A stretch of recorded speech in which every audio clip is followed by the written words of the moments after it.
చిత్తూరు జిల్లా గంగాధరం నెల్లూరు పంచాయతీ 100 గొల్లపల్లిలోని జైన్ ఫ్యాక్టరీ వద్ద ఆదివారం తోతాపురి మామిడికాయల లోడు ట్రాక్టర్లు భారీ సంఖ్యలో బారులు తీరాయి.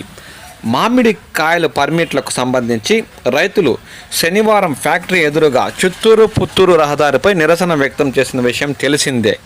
దీంతో డిఆర్డీఏ పీడీ శ్రీదేవి ఉన్నతాధికారులకు రైతుల పరిస్థితిని వివరించారు. ఫలితంగా ఆదివారం వరకు పర్మిట్లతో మామిడికాయల తరలింపునకు అనుమతిస్తామన్నారు.